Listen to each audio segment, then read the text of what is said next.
ये video ICR 2024 और 25 के सेशन में एडमिशन लेने वाले सभी स्टूडेंट के लिए बहुत ज्यादा इंपॉर्टेंट है। इस वीडियो में ए टू जेड जो भी आपके ऑनलाइन रजिस्ट्रेशन के टाइम में, आपका जब काउंसलिंग होगा उस टाइम में, जब आपका काउंसलिंग के बाद में कोई कॉलेज मिल जाएगा उस टाइम कौन कौन से डॉक्यूमेंट की जरूरत पड़ेगी, कंप्लीट डिस्कस आज के इस वीडियो में करने वाले हैं। So once again welcome back on your YouTube channel agri capital. Channel पर नए हैं, सब्सक्राइब नहीं किया तो सबसे पहला फर्ज बनता है चैनल को सब्सक्राइब करके वीडियो को लाइक करना, दोस्तों के साथ में शेयर करना, फिर इस वीडियो को देखो और अपने सारे डाउट क्लियर करो। एकमात्र बहुत बेहतरीन आपको ऐसा वीडियो मिलेगा, डॉक्यूमेंट से रिलेटेड आपको ऐसा वीडियो नहीं मिलने वाला। पहले पूरा काउंसलिंग का प्रोसेस समझाऊंगा, कहां पे डॉक्यूमेंट लगेंगे कहां पे डॉक्यूमेंट नहीं लगेंगे, ये चीज कोई बताने वाला नहीं है, ठीक है, ध्यान से समझ लेना। काउंसलिंग पहले मैं बता देता हूं, डॉक्यूमेंट लिस्ट हमारा जो आईसीआर का काउंसलिंग है दोस्तों 3 राउंड में कंप्लीट होता है। कितने में? 3 में। कैसे 3 में वो बता देता हूं। सबसे पहले आपको क्या करना होता है? रजिस्ट्रेशन करना होता है।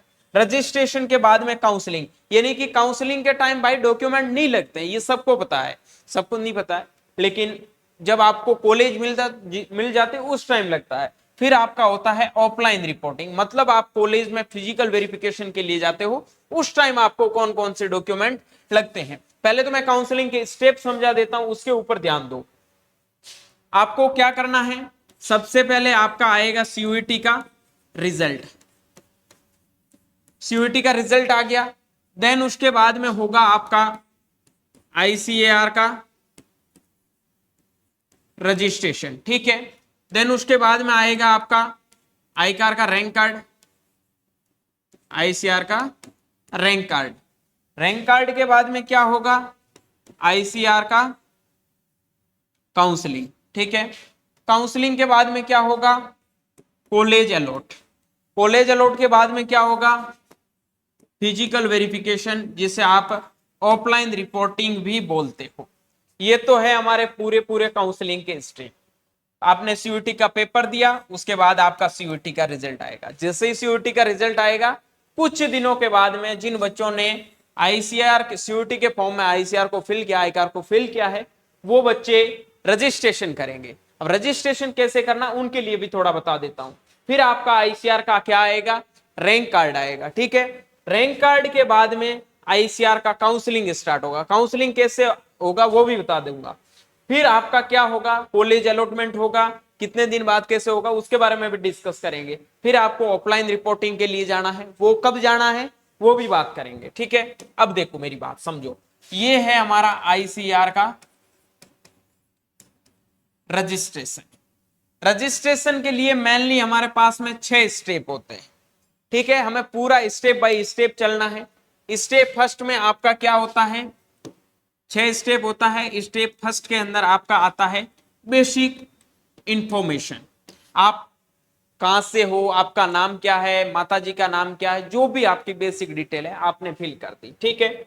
उसके बाद में नंबर 2 पे आता है आपका फोटो एंड सिग्नेचर, वो आपको अपलोड करने होते हैं, ठीक है। देन उसके बाद में नंबर 3 पे मैं बात करूं तो उसमें आपको 10th और 12th का क्या करना होता है? मार्कशीट अपलोड करना होता है, ठीक है। फिर नंबर 4 के अंदर आपको क्या करना होता है? नंबर 4 के अंदर आपके जो सीयूईटी के अंदर मार्क्स आते हैं उनको क्या करना होता है? या फिल करना होता है। जैसे मान लो 3 सब्जेक्ट ऑप्शन आएंगे आपके लिए। कितने ऑप्शन आएंगे? 3। ये चीज समझा देता हूं। ऐसे यहां आपके पास में 3 ऑप्शन आएंगे, ठीक है। ये 3 ऑप्शन, यहां आपको सब्जेक्ट चूज करना है। जैसे मान लो किसी ने एग्रीकल्चर चूज कर लिया, बायोलॉजी चूज कर लिया, केमिस्ट्री चूज कर लिया। अब आप यहां 10th और 12th के नंबर, 12th के मेनली होंगे, ठीक है। यहां जब आप 12th के नंबर अपलोड करोगे उस टाइम आपको सब्जेक्ट पूछेंगे, वो सब्जेक्ट आपके पास में होंगे तो उनको पता है। अगर आपके 12th में फिजिक्स केमिस्ट्री बायोलॉजी है तो यहां सीयूईटी में आपको फिजिक्स के, केमिस्ट्री के और बायोलॉजी के ही नंबर अपलोड करने। अगर आपके पास में 12th में physics chemistry math biology PCMB है तो आप फिजिक्स केमिस्ट्री के तो करोगे ही, उसके बाद बायोलॉजी के करो या मैथ के करो, वो आप पे डिपेंड करता है। अगर आपके पास में 12th में एग्रीकल्चर, बायोलॉजी और केमिस्ट्री है तो आपको एग्रीकल्चर के, बायोलॉजी के, केमिस्ट्री के नंबर अपलोड करने हैं। कौन से नंबर अपलोड करने हैं? जो आपकी सीयूईटी के अंदर परसेंटाइल आएगी, एक साइड आपके नंबर आएंगे, उसके साथ में परसेंटाइल लिखी आएगी, ठीक है। तो वो परसेंटाइल आपको यहां पर क्या करनी है? फिल करनी है। उसी परसेंटाइल के बेस पे क्या होगा? आपका रैंक कार्ड आएगा, ठीक है। वो बाद की बात है, पहले हम इस प्रोसेस को पूरा करते हैं। 4 कर दिया। 5वें में आपको करना है डॉक्यूमेंट अपलोड। अब ये कौन कौन से डॉक्यूमेंट होंगे, कैसे अपलोड करने हैं, उसके बाद ये चीज समझो। 5वां स्टेप कौन सा है? Document upload. डॉक्यूमेंट अपलोड में कौन से डॉक्यूमेंट? पहले आपका 10th का मार्कशीट या फिर, ठीक है, उसके बाद में आपका 12th का मार्कशीट, ठीक है। ये अपलोड का एक ऑप्शन बता रहा हूं, यहां तो नाम लिखा होगा, उसके बाद में आपको यहाँ पीडीएफ, यहाँ आपके सीरियल नंबर होंगे। सीरियल नंबर क्या होता है उसी के ऊपर भी बात करूंगा, ठीक है। देन उसके बाद में आपका कास्ट सर्टिफिकेट।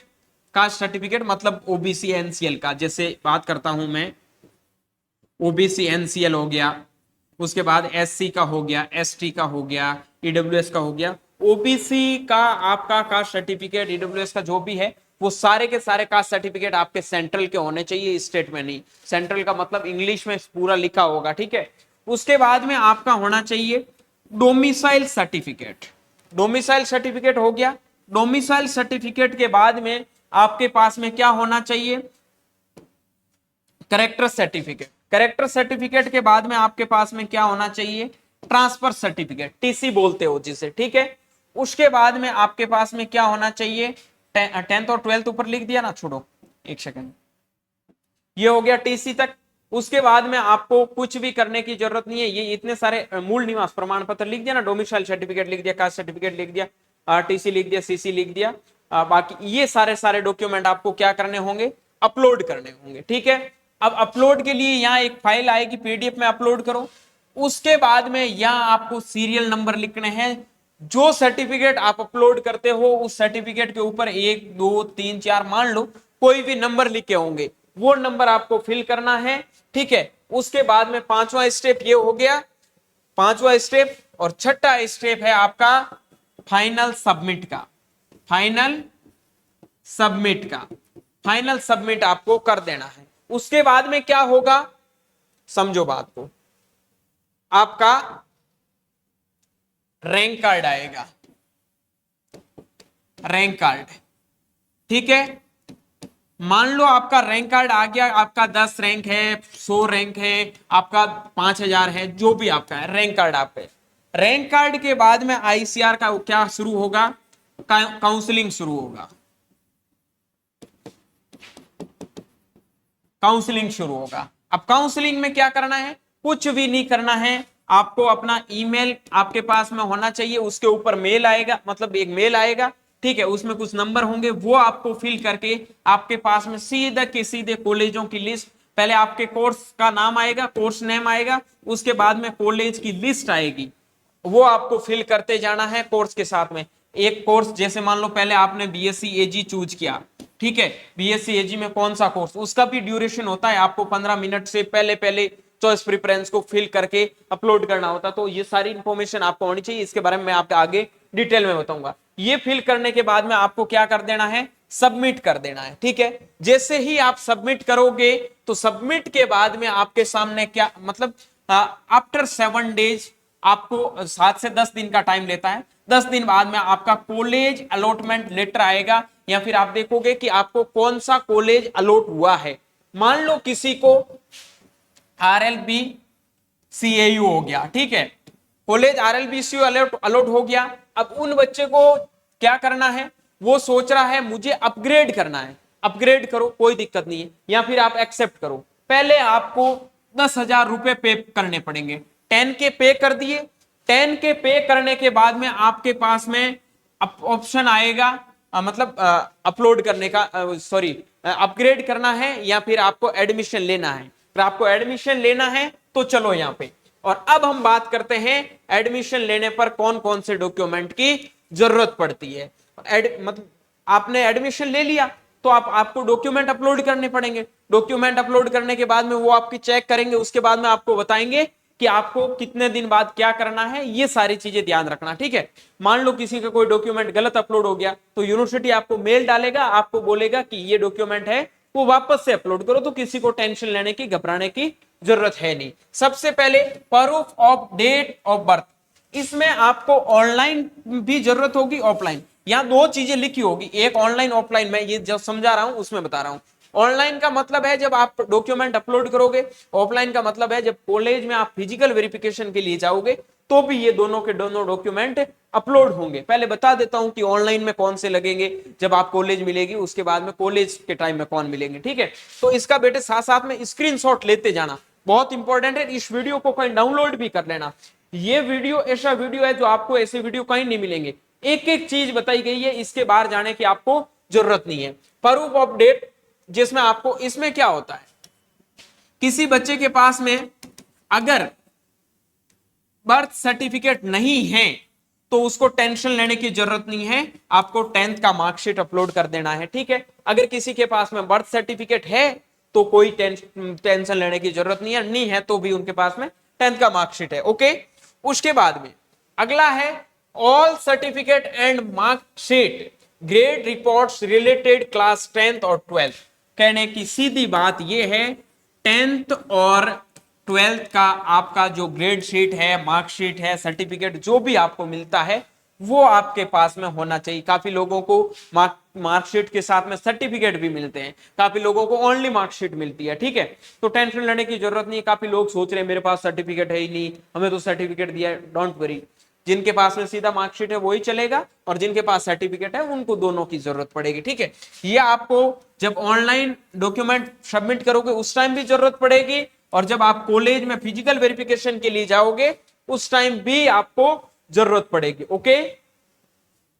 अब हम बात करते हैं transfer certificate, school leaving certificate, इसे बोलते हैं टीसी, मतलब स्थानांतरण प्रमाण पत्र। हिंदी में लिख देता हूं, स्थानांतरण हो सकता है गलत, प्रमाण पत्र, स्थानांतरण प्रमाण पत्र, ठीक है।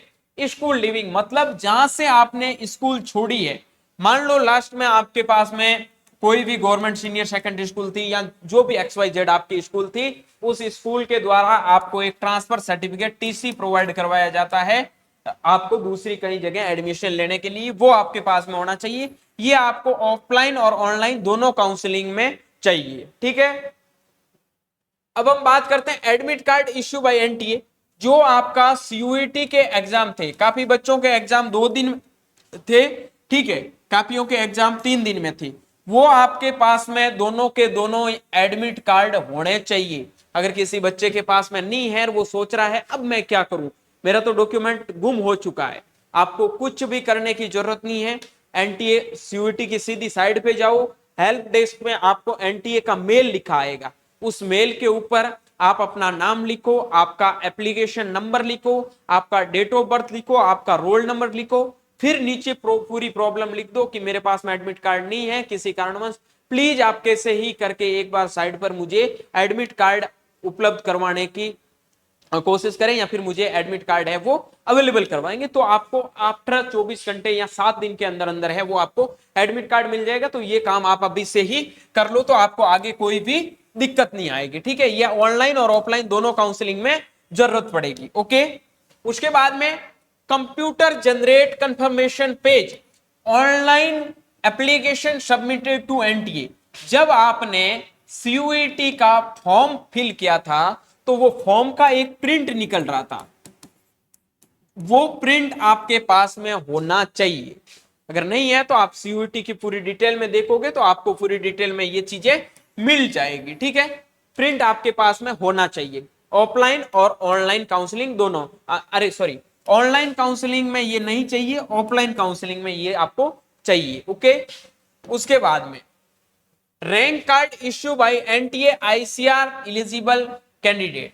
अब रैंक कार्ड का मतलब मैंने आपको बता दिया, जब आपका सीयूईटी का स्कोर कार्ड आएगा उसके बाद में आईसीआर का रजिस्ट्रेशन होगा, देन रजिस्ट्रेशन के बाद में जो आईसीआर का रैंक कार्ड आएगा वो रैंक कार्ड आपके पास में होना चाहिए। ये ऑनलाइन में जरूरत नहीं पड़ेगा, लेकिन जब आप ऑफलाइन फिजिकल वेरिफिकेशन के लिए जाओगे उस टाइम इस चीज की जरूरत पड़ेगी। ओके, चलिए अब हम बात करते हैं allotment letter issue by the ICR to eligible candidate. ये ओनली ऑफलाइन काउंसलिंग में चाहिए। जो आपको कॉलेज मिलता है, मान लो किसी को IARI न्यू दिल्ली मिला है तो उसके पास में IRI न्यू दिल्ली का अलॉटमेंट लेटर होना चाहिए। कब? जब वो फिजिकल वेरिफिकेशन के लिए जाएगा उस टाइम। ओके, अब हम बात करते हैं provisional admission letter issue by the admitting university. जो आपको प्रोविजनल यूनिवर्सिटी आपको एडमिट लेटर है वो प्रोवाइड करवाएगी, वो आपको ऑनलाइन काउंसलिंग में जरूरत नहीं पड़ेगी, ऑफलाइन में जरूरत पड़ेगी। ठीक है,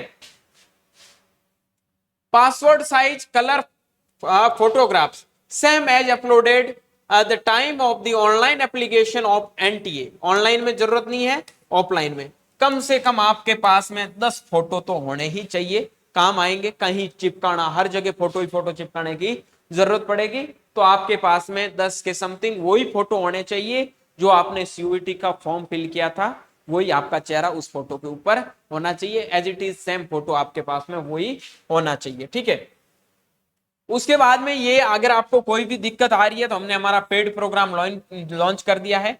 एक चीज बताऊं, पेड काउंसलिंग में मैंने बहुत सारी आपको चीजें बताई है, इसमें हर बच्चे को प्रॉब्लम होगी।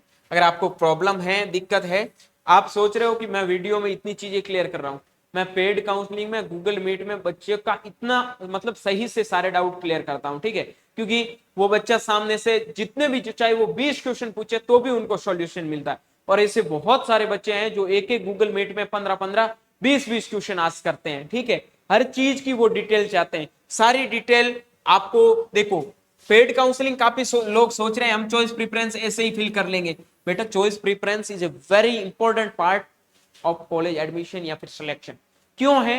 क्योंकि मान लो किसी का रैंक 7000 है और वो पहले पे IRI न्यू दिल्ली भर के क्या करेगा, अपना चॉइस प्रेफरेंस खराब करेगा। ठीक है, या फिर वो पहले ही नंबर पे कोई अन्य कोर्स भर देगा, या फिर उसको पता नहीं है कि मेरी रैंक पे मुझे कौन सा कॉलेज भरना है, मुझे कौन से कॉलेज मिल सकते हैं। उनके लिए हमने बच्चों की हेल्प के लिए पेड काउंसलिंग लॉन्च किया है। और काफी जो है ना निकल के आ रहे हैं लोग, उनको मैं बता दूं कि बहुत सारे लोग, तुम खुद देख रहे हो कि कितने लोग वीडियो कॉपी करके वीडियो बनाते हैं, फिर बोलते हैं हम 200 रुपए में काउंसलिंग देते हैं, हम इतने में करवाते हैं। ये देखो कि हम बच्चों के पीछे मेहनत क्या करते हैं।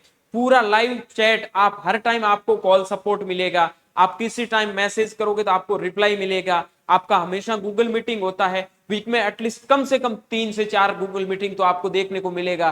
पूरा स्टडी मटेरियल जो आपको कॉलेज से पहले हम आपको प्रोवाइड करवाते हैं, उनको बोलना आपने प्रोवाइड क्या करवाया है। कॉलेजों की लिस्ट होते हैं, वो कहां से लेके आते हैं, किसी कॉलेज के कोई सीनियर ऐसे ऐसे लोग होते हैं जिनका कॉन्टेक्ट नंबर भी वो हमसे मांगते हैं। हम तो कुछ बोलते नहीं है, लेकिन वो फिर भी आके जिस हिसाब से, जिस वे में वो बोलते हैं, वो पता चल जाता है किसके बारे में क्या बोल रहे हैं। तो मार्केट में बहुत सारे लोग आते हैं, बोलते रहते हैं, कोई फर्क नहीं पड़ता। अगर आपको एग्री कैपिटल भरोसा है तो आप 499 रुपए, कोई ज्यादा चार्ज नहीं है, जिसमें काउंसलिंग सबसे इंपॉर्टेंट चीज है, हम खुद आपको करके देंगे। ऐसा नहीं है लिस्ट भेज देंगे बेटा कर लेना, हम 200 रुपए लेके लिस्ट नहीं भेजते हैं। हम बच्चे का पूरा जिम्मेदारी लेते हैं, जब तक उसका सिलेक्शन नहीं होता है तब तक हम खुद सेटिस्फाइड नहीं होते हैं। और पेड काउंसलिंग का मतलब 500 रुपए से कुछ नहीं होता बेटे, हम किसी का खा के क्या कर लेंगे। बहुत सारे लोग होते हैं, सर कहीं फ्रॉड तो नहीं है, लास्ट 3 साल से काम कर रहे हैं, ठीक है, मोर देन 500 बच्चे सिलेक्शन उनका करवा चुके हैं। तो ऐसा कुछ नहीं होता है। ठीक है, भरोसा अगर आपको है और आपको एक अच्छे कॉलेज में जाना, अच्छे डायरेक्शन की जरूरत है, तो पेड काउंसलिंग जरूर ज्वाइन करना। इसमें आपको आगे फ्यूचर के लिए भी बहुत सारी चीजें हैं वो हेल्पफुल मिलेगी। सिर्फ काउंसलिंग ही नहीं, काउंसलिंग तो मिलेगी, बहुत अच्छे कॉलेज में तो जाओगे श्योर है। ठीक है, चलिए आगे हम बात करते हैं। अगला आता आधार कार्ड। आधार कार्ड आपको ऑनलाइन भी जरूरत पड़ेगी और आपको ऑफलाइन भी जरूरत पड़ेगी, तो ये आपको अपलोड करना पड़ेगा। ठीक है, उसके बाद में एक सर्टिफिकेट छूट गया, वो मैं बता देता हूं। ये है आपका डोमिसाइल सर्टिफिकेट। ठीक है, डोमिसाइल सर्टिफिकेट का हिंदी में मतलब होता है मूल निवास प्रमाण पत्र। मूल निवास प्रमाण पत्र ये आपके पास में होना चाहिए। ठीक है, मूल निवास प्रमाण पत्र मतलब आप किस स्टेट से बिलोंग करते हो। मान लो आप राजस्थान के हो तो राजस्थान के मूल निवास आपके पास में होने चाहिए। आप यूपी से हो तो यूपी का आपका निवास प्रमाण पत्र आपके पास में होना चाहिए। ठीक है, आप तमिलनाडु से है तो आपके तमिलनाडु का आपके पास में कास्ट सर्टिफिकेट है, सॉरी डोमिसाइल सर्टिफिकेट है, वो होना चाहिए। उसके बाद में आपका character certificate from the school last attend, ये होता है करेक्टर सर्टिफिकेट, जिसे हिंदी में मैं बात करूं तो बोलते हैं चरित्र प्रमाण पत्र। क्या बोलते हैं? चरित्र प्रमाण पत्र। चरित्र प्रमाण पत्र आपके पास में होना चाहिए, ठीक है। करेक्टर सर्टिफिकेट जो आपको स्कूल वाले ही देते हैं, या फिर आपने किसी कॉलेज से डिग्री कर ली तो वो कॉलेज वाले देते हैं, वो भी चल जाएगा। ये आपको ऑनलाइन और ऑफलाइन दोनों काउंसलिंग में जरूरत पड़ेगी, तो ये आपके पास में होना चाहिए। उसके बाद में online offline copy of SC ST UPS OBC NCL general EWS category का सर्टिफिकेट पर central government requirement and issue by the, देखो यहां देखो एक चीज ध्यान रखना, ठीक है। ये बोल रहा है कि कोई मतलब जो आपके पास में सेंट्रल का सर्टिफिकेट होना चाहिए, जो एक मतलब आपका कॉम्पिटेंट अथॉरिटी होती है उनके द्वारा पास होना चाहिए, ठीक है। ये हर किसी से पास नहीं होना चाहिए, कॉम्पिटेंट अथॉरिटी होती है उसके द्वारा पास होना चाहिए। इस चीज का मतलब बताता हूं, जो बच्चे जनरल में हैं उनको इस चीज को जानने की जरूरत है नहीं, ठीक है। जो SC के हैं, OBC के हैं, OBC NCL की बात कर रहा हूं, आपका EWS के हैं, ठीक है, या फिर ST के हैं, ये आप किसी भी कास्ट से हैं तो आपके पास में क्या होना चाहिए? आपके पास में कास्ट सर्टिफिकेट होना चाहिए, जो आपका किसका होना चाहिए? सेंट्रल का होना चाहिए। ऐसा नहीं है आप स्टेट वाला ही लेके आ जाओ, स्टेट का नहीं चलेगा, ये चीज ध्यान रखना, ठीक है। अब हम बात करते हैं ऑनलाइन ऑफलाइन या medical certificate in case of person with benchmark disability PWD। एक सेकंड भाई, जो फिजिकल हैंडीक्राफ्ट चैलेंज बच्चे हैं, फिजिकल चैलेंज बच्चे हैं, उनको ही मेडिकल सर्टिफिकेट 40% का रिजर्वेशन होता है, किसी के पास में 45% का होता है, तो ये आपके पास में बर्थ सर्टिफिकेट होना कंपलसरी है, ठीक है। और वो उन्हीं बच्चों के पास में जो फिजिकल चैलेंज PWD कैटेगरी में आते हैं, हर किसी के पास में ये होने की जरूरत नहीं है। गैप सर्टिफिकेट, गैप सर्टिफिकेट आपको ओनली ऑफलाइन काउंसलिंग में ही चाहिए, ऑफलाइन काउंसलिंग, ऑनलाइन काउंसलिंग में गैप सर्टिफिकेट की जरूरत नहीं पड़ेगी। अब गैप सर्टिफिकेट किसको चाहिए वो ध्यान से सुनो, एक मिनट। जिनका 12th 2023 में हुआ है उनके लिए 1 साल का गैप सर्टिफिकेट बनेगा। जिनका 2022 में हुआ है उनके लिए 2 ईयर का गैप सर्टिफिकेट बनेगा। जिनका 2021 में हुआ है उनके लिए 3 साल का गैप सर्टिफिकेट बनेगा। जिनका 2020 में हुआ है उनका 4 साल का गैप सर्टिफिकेट बनेगा, ठीक है। अब जिनका 12th 2024 में हुआ है उनको गैप सर्टिफिकेट बनवाने की जरूरत नहीं है, उनका सीधा एडमिशन है वो उसके बेस पे हो जाएगा, क्लियर है। अब एक चीज ध्यान रखना कि गैप सर्टिफिकेट में जो एक लाइन होती है उसमें लिखना क्या है, ये आप बाद में भी बनवा सकते हो, पहले तो बता देता हूं ये बनता कहां है। ये आपको या तो अपने जो डिस्ट्रिक्ट होता है उसके कोर्ट में जाना होगा, या फिर जो भी कचेरी वगैरह होगी वहां पे जाके आप इसको बना सकते हैं, ठीक है। लेकिन अगर मान लो आपके पास में 4 साल का, 3 साल का, 2 साल का गैप सर्टिफिकेट है, आप नीट की तैयारी कर रहे हैं, तो लिख देना कि हम कोई भी कॉम्पिटिटिव एग्जाम की तैयारी कर रहे थे, इसके लिए हमने गैप लिया है, और कौन से विश्वविद्यालय में आगे एडमिशन ले रहे हो उसके बारे में भी आपको उसमें लिखना होगा, ठीक है। Thank you so much. किसी की कोई भी डाउट प्रॉब्लम है तो 9214005895 पर आप मैसेज कर सकते हैं।